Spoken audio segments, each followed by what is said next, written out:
Olá, meus amigos. Na semana passada, trouxemos a primeira parte do artigo do rabino Ephraim Shor, baseado no livro do historiador jesuíta Thomas Cahill, The Gift of the Jews.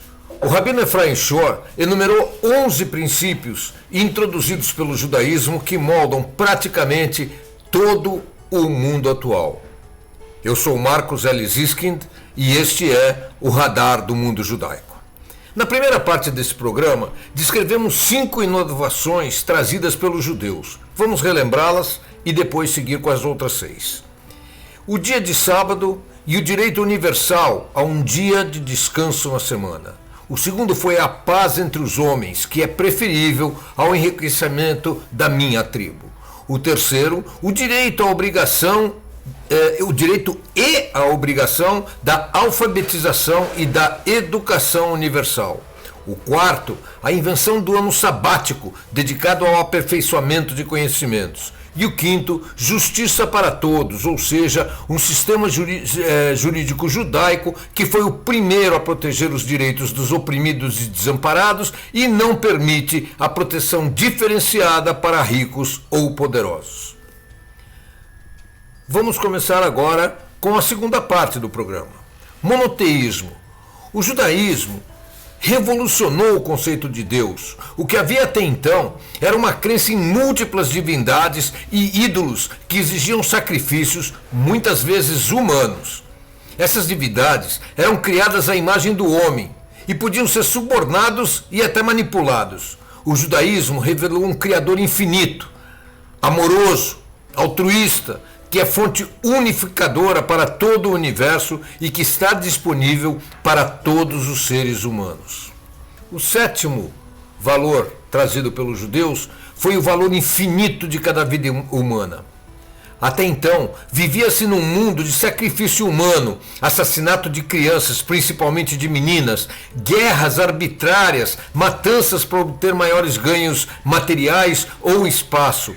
O judaísmo mudou conceitos e nos ensinou que toda a vida é sagrada, o homem é criado à imagem de Deus e a sua vida tem valor infinito. Mesmo os idosos, os deficientes mentais, os deficientes físicos e os doentes têm direito à vida e à proteção. Isso talvez pareça para você óbvio, mas considere que a prática do sacrifício humano foi central para a maioria das civilizações, inclusive sul-americanas, até que os cristãos espanhóis as conquistaram há apenas 500 anos. Culturas extremistas muçulmanas ainda hoje pregam a matança de infiéis e o sacrifício da própria vida para atingir o paraíso através do martírio. Ao contrário de tudo isso, o judeu valoriza cada vida humana há 3.500 anos. O oitavo valor é o direito à vida, à liberdade e à busca da felicidade. Muitas sociedades, até os tempos modernos, tentaram limitar a individualidade em nome do serviço ao Estado, aos mandatários, à religião ou ao senhor feudal. Isso você pode ver no comunismo, no nazismo, em muitas religiões e praticamente em todos os regimes totalitários até hoje. Na Coreia do Sul, se você não chora no dia de comemoração da morte do então presidente, pai do atual presidente, você pode ser preso. Mas mais de 3.300 anos antes, o judaísmo já vinha declarando ao mundo que todo ser humano tem o direito e a obrigação de aspirar a alcançar seus objetivos, a sua realização pessoal e o seu potencial. Na Inglaterra, até a criação da Magna Carta na época medieval, as limitações ao poder não existiam. Até então, déspotas de todos os tipos podiam e queriam tirar vantagem dos seus cidadãos, monetariamente, militarmente e judicialmente para o seu próprio ganho. O rei era onipotente, mas a Torá foi o primeiro sistema a impor limites aos poderes do monarca. Os poderes do monarca eram supervisionados por uma corte judicial independente do governo. em hebraico chamada de Sanedrim, traduzido como Sinédrio ou como Suprema Corte, que era um órgão criado milhares de anos antes que o resto do mundo estivesse pronto a adotar ideias que limitassem o poder do rei. E o rei judeu era obrigado a carregar consigo um rolo de Torá, lembrando-o de que ele também está subjugado a todas as leis da Torá. O 10º princípio que o judaísmo introduziu no mundo é Tzedakah e Tikkun Olam. Tzedakah, que é erroneamente traduzido como filantropia, na verdade é fazer justiça, ajudar aqueles que têm menos do que nós. E Tikkun Olam é consertar um mundo que ainda não está completo. Em um mundo onde a ideia de dar parte dos ganhos de alguém a outras era vista como bizarra, imprudente e ridícula, o judaísmo ensinou que somos obrigados a doar 10% e às vezes até 20% do que ganhamos para fazer o mundo um lugar melhor, com menos sofrimento aos pobres, aos doentes, às viúvas e aos órfãos. O judaísmo estabeleceu regras que definem que somos obrigados a devolver objetos perdidos. Nós temos que nos abster de abuso verbal e fofoca. Nós não podemos nos vingar ou guardar rancor. Nós devemos proteger os animais de sofrimento. O judaísmo exige ainda que amemos a todo ser humano, independente de raça, religião, cor ou status social.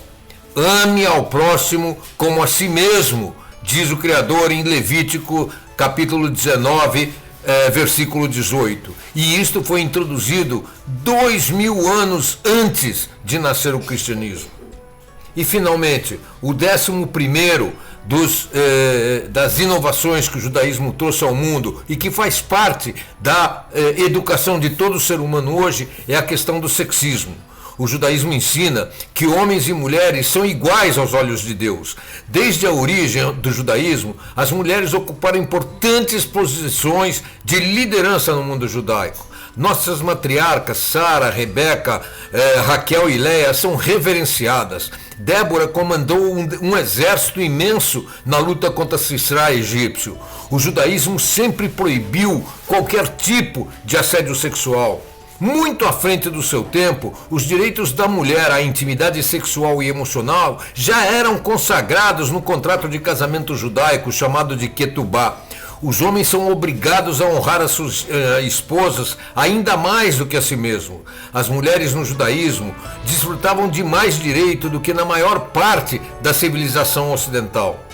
Veja só, demorou 1900 anos demorou até o ano 1900 para que todos os estados norte-americanos permitissem que as mulheres pudessem comprar, vender, possuir propriedades ou escrever seu próprio testamento e contratos, enquanto que no judaísmo isso já ocorria há mais de 3.000 anos.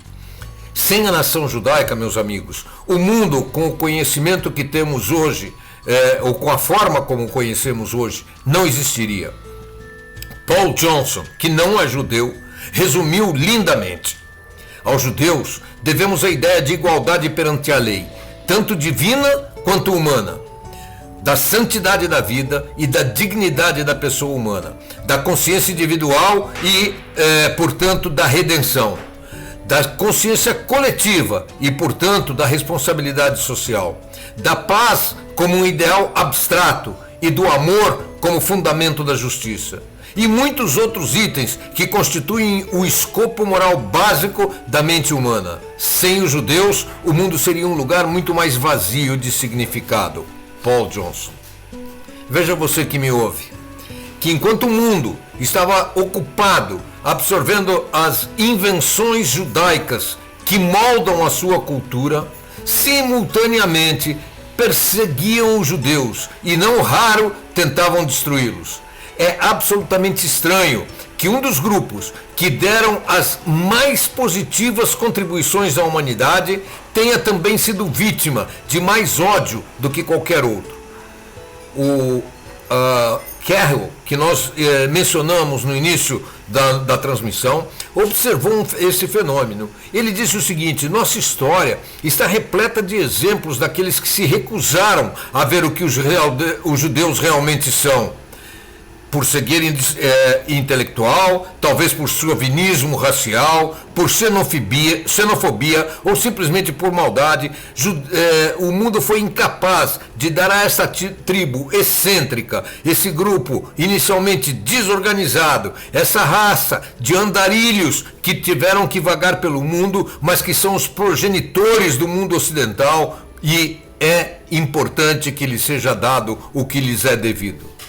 Eu quero finalizar essa mensagem ou este programa citando o ex-presidente norte-americano John Adams, que disse: "Eu insisto em afirmar que os hebreus fizeram mais para civilizar o homem do que qualquer outra nação. Ainda que eu fosse ateu e ainda que eu acreditasse num destino eterno e cego, ainda assim eu acredito que o acaso não ordenou que os judeus fossem o instrumento mais essencial, mas sim foram eles criados para civilizar as nações." Amigos, por hoje é o que tínhamos com vocês. Não se esqueça, se você ainda não se inscreveu no canal, faça-o agora, compartilhe, deixe o seu like aqui no YouTube e nos encontraremos, se Deus quiser, na próxima segunda-feira, com Notícias de Israel por Marcos L. Ziskin, e na próxima quinta-feira com mais um Radar do Mundo Judaico. Até lá, amigos, e obrigado pela atenção.